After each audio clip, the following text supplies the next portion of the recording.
Hey guys, welcome back to the channel and welcome back to another video. I hope you had a good New Year's. So today I want to sit down with you guys and talk about burnout. After a few weeks to a month of New Year's resolutions, we run into three different categories. The first one being that you're working on your goal or you've got it done. The second one, you just gave up. And then the third one is you're struggling with it to the point to where you are or you foresee yourself giving up soon. You don't really know you're in burnout until it's too late, but you can catch it before it is too late.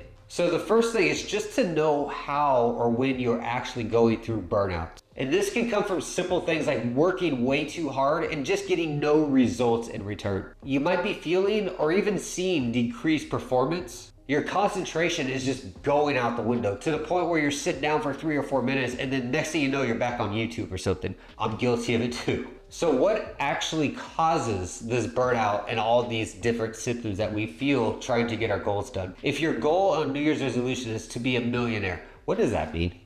Is that even possible? When you set these unrealistic goals, this could lead to excessive work to where you're working way too hard on the dumb stuff. You guys have all heard work smarter, not harder. I believe strongly you should work hard and you should work smart, but it should be towards what it is. Sitting there reading 1,000 books on how to buy real estate is kind of a waste of time after the third or fourth book, because you're not getting nothing done. You're not buying real estate. Don't spend your time thinking that you're working hard and being productive because you're reading all these books or you join this seminar and you watch 10 of them a day. That's not work. That's just wasting time. And this can lead to a lot of stress because you're gonna get to a point where you're like, nothing's getting done, but I feel like I'm doing a lot. Are you? And when it comes to working hard, another problem is just not having milestones. Let's use YouTube for example. You wanna be a big YouTube star next year, right? Your goal should be what? Obviously you wanna get your first subscriber. Cool, good job, man. Then you wanna get 100. Awesome, bro. Now your goal is 1,000. You just got monetized. Congratulations, you're officially getting paid. Now what's your goal? It's 10,000. When you hit 10,000, you unlock all the creator tools. What do we do now? 100,000. What comes with the 100,000? A silver plate.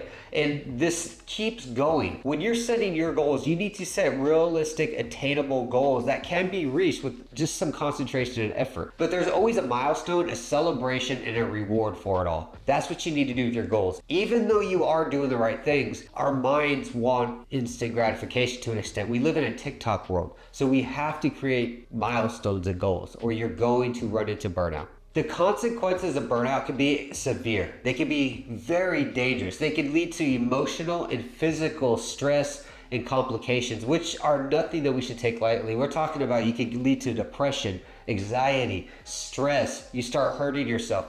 A lot of things can happen from burnout. Having burnout could just lead to a lack of productivity or just giving up on your goal altogether. Just having goals that aren't vague and having milestones is a great start to all this. So some quick strategies and hacks on how to prevent burnout, and also if you start getting close to burnout, how do you recover from it? My number one thing is just have time management.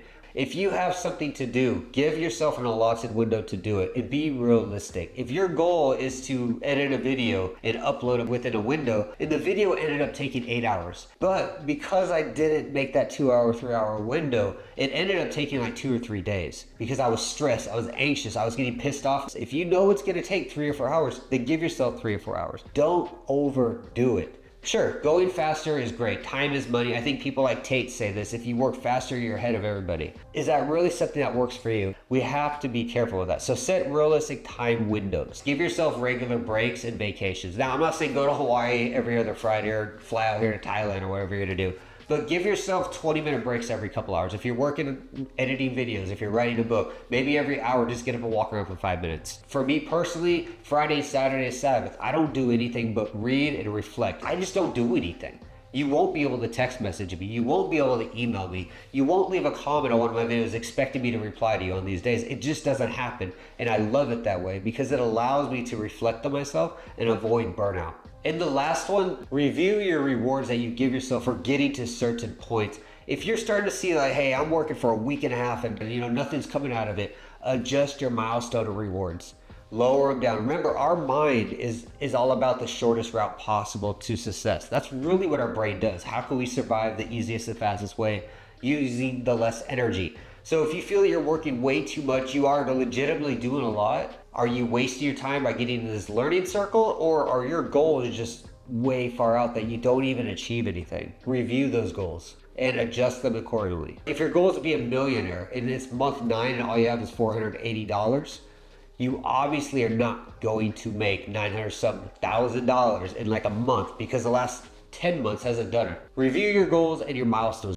How do you know that you're approaching burnout and getting to that point of no return? The best thing I ever do, and I just talked about this earlier, Friday, Saturday, I take free, I turn off all the IT, I read my book, I go to the park and run, walk, I work out, I do 1,000 push-ups, whatever it is. I allow my brain to kind of decompress.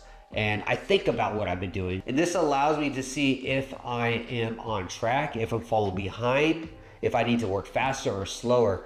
But give yourself some reflection time. If you go to Google and just type in stressed man, stressed woman, yada, yada, yada, you're gonna see the facial expressions and the black things, and the skin starts getting bad, acne starts coming out. Physical appearances and symptoms are a big part of burnout. And it doesn't stop with just physical. Emotional is actually, I think, one of the bigger ones. I told you I quit drinking, and it took an emotional kick to the head to actually realize that I was an addicted person to alcohol. When it comes to burnout, the emotions is what's gonna flag you. This is why I take Friday, Saturday off, so I can reflect. If I'm always thinking about something and it just pisses me off or stresses me out, I know I need to sit down and figure something out, because I'm at a breaking point that I don't want to go to and I might not return from. And then the obvious one, I think, is just going to be the lower performance levels that you'll start having with these goals.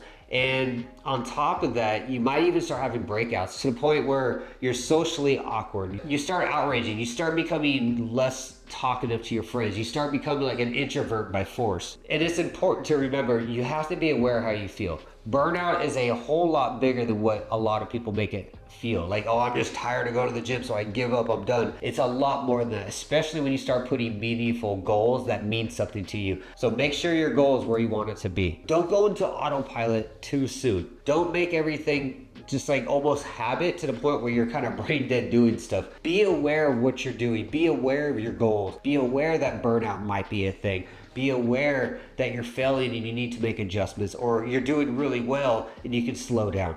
And when it comes to these goals, if you start realizing your goals becoming unrealistic, like I can't do this is too much, break it down to smaller goals. Maybe $1 million is unrealistic for you at the time. You don't even have a job that will get you there. You don't know how to invest. You don't know how to buy real estate. How are you going to be a millionaire if you don't even know any of this stuff, right? So maybe change your goal down to, I want to make $10,000 on a side gig this year, because the next year you're going to be a whole lot better than you were this year. And now you can make 100,000, and then the next year like 500,000 or 600,000. You see? So whatever your goal is, be reasonable. There is literally no reason to be like, I want to be a decamillionaire by next year, and then if you don't make it, you go and punch walls all day. Like, that doesn't make sense to me. And you're being unrealistic, and you're setting yourself up for failure. Make sure your rewards benefit the goal. I see so many people saying, oh, I'm gonna go to the gym every day, and if I make 4 days a week and I run 50 kilometers, I'm gonna order a Domino's pizza. All that hard work, you just threw it away to eat a pizza. The reward is actually the curse. So hopefully I helped you out, kind of shared my story with you on how I've been getting over it. It's been years of doing New Year's resolutions, and I don't go through this stuff no more, and I love it. I get things done so much faster, so much productively, and I enjoy doing them. It's no longer a stressful, hateful thing. So thanks for watching. I will see you again.